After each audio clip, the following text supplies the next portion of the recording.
What is up, guys? Welcome to Red 50. Today we're going to be talking about the colder intakes for your Mustang, more specifically the Gen 3 Coyote motor, like the one I've got. So I've got a 2019 Mustang GT. It's got a Gen 3 Coyote motor making 460 horsepower. And typically with the Mustang, the first mod people do is the exhaust and the colder intake. I kind of want to clear some of the misinformation that's out there related to the colder intakes on our Mustangs. If you do have a Gen 2 Coyote motor, not this one, the Gen 3 Coyote, you may be able to benefit, but I want to break it down for you and make sure you're not spending money on something that you actually don't need. Because there are colder intakes that are good for your Mustang, especially the Gen 3 Coyote motor, but honestly, most of them can be, throwing your money away. I'll also show you what I personally got for my Mustang GT. It does have a 93 tune as well. I'll show you what I currently have under the hood on my Mustang GT. But yeah, let's break down the types of colder intakes you can get for your Gen 3 Coyote motors. And what I think personally you should be opting for if you really want to get a colder intake without losing horsepower or dealing with high temperatures. Alright, so for the Gen 3 Coyote motor, what you can do, you can go with your standard route and get a colder intake. A lot of companies make them. You've got GLT, that's one of the bigger ones. Got Steed also making them as well. Corsa used to make them. Air Raid is one of them as well. So those are your standard colder intakes. They're open elements, so you see them, they kind of look cool. If you go to a car show, you want to prop the hood open, it does look pretty cool.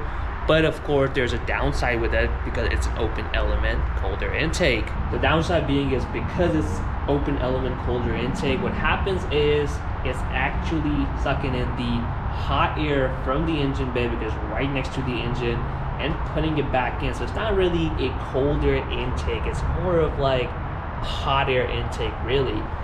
So that's one of the typical ones that I personally tell people to kind of shy away from those. I researched a lot. I didn't want to go with the GLT intake, but I did a lot of research, and upon concluding on my research, I kind of figured out that one, there wasn't much horsepower gain to be had with these intakes. Plus, it's bringing the hot air, so you actually might be losing some horsepower because the engine's like colder air, not the hot air.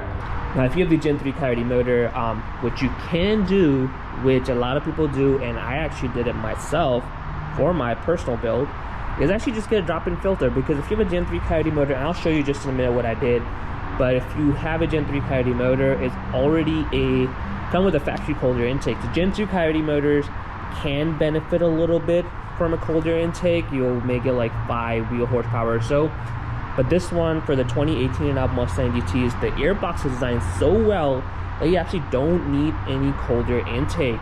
So what a lot of people do, and what I did as well, is just get a drop-in filter. So let me pop the hood open and show it to you. And as you can see, looking at the engine bay, it looks very stock.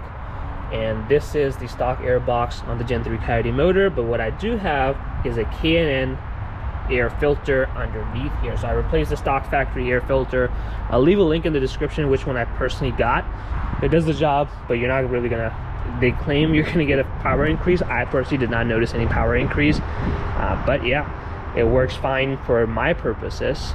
So if you have the Gen 3 Coyote motor, that's definitely one of the most popular setup people are doing. Just dropping in an air filter, calling it a day. You really don't need a proper colder intake to be able to get any extra power out of these motors. With a Gen 2 Coyote, you might see a little bit of power increase with a normal open element colder intake, but you have to kind of deal with increased temperature because it is technically blowing in the hot air from the engine bay as opposed to really bringing down the colder intake. Which brings me to the type of intakes you can get for your Mustangs or the 2018 and up Gen 3 Coyote motors that will actually benefit. You may not be able to see much of the power increase from your butt dyno, but you may be able to tell that on the actual dyno itself, you may pick up some horsepower, and that is going to be, there's two options. You can go with a closed air intake or closed colder intake, or actually go for Fender well air intake that PMAS make. So let's talk about the closed element air intake right now, which is kind of similar to the factory, but it has a bigger tube, so you do benefit a little bit more by having that. So let me open up the hood again. So essentially it's going to look like that. This is a closed box, as you can see. The closed colder intake would basically have a bigger tube and a bigger filter to kind of help with that. And because it's going to be closed, it's not really going to be pulling, you know, a lot of hot engine air, you know, coming directly from the engine bay. So that is a good option. Those can be a little bit costly. I think Corsa makes one, Air Raid makes one. I believe GLT also has one, so those would be nice to have if you do want to see a little bit power increase. Of course, with the colder intake, you're not going to see much power increase with just, you know, driving around and, you know, just having fun with the car, but it is going to help you on the dyno. So if you're going for max NA effort, that could be worthwhile to get a colder intake that's like closed element instead of open element. Open element does look cool, but what's the point of looking cool if you're not really able to put the power on the, you know, really feel the power? What's the point of that? Now, the one that really makes a big difference in these cars is getting a Fender wheel intake. So right now you can see it's connected here, and that's where your tubing is.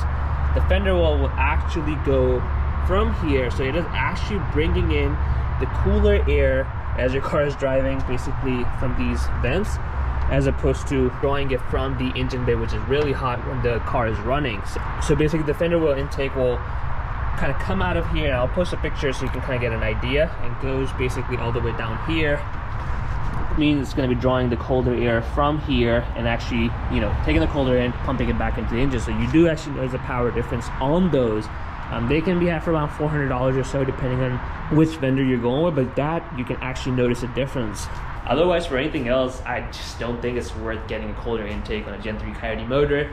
And I have to say, even if you get the PMAS one, that's Fender wheel intake, or one of the closed colder intake, what it's really going to do for you is basically you're going to be able to get a little bit better dyno numbers, but honestly, you won't be able to have much of a difference just driving on the street. Most of the power numbers, as you probably know, it does come from tuning itself for the colder intake. Not, so if you're watching those videos where they're advertising 30 plus rear wheel horsepower, that is not true, because most of the results are coming from the tune itself, not the intake itself. So yeah, in a car like that, you're probably better off leaving it stock, and unless you're really going for max NA effort, I probably suggest just leaving it stock for the air intake and either saving up for a boost, or if you like the 460 horsepower stock, just keep it as is. But yeah, doing an open element intake will actually rob you off a few horsepower, definitely will result in higher internal, the higher temperatures, which is not fun, especially if you're stuck in daily traffic. And the PMAS and all those are worth it, but if you're gonna go boost in the future, then you know, you're probably better off saving that $400 to $500 for a closed element intake or a Fender well intake, and just using that money towards a boost application. Well guys, that's all I've got for which intake you should be going with for the Gen 3 Coyote motor specifically. I hope you enjoyed today's video. Comment below what intake are you currently running on your Mustang, and of course subscribe to Red 50 for more videos.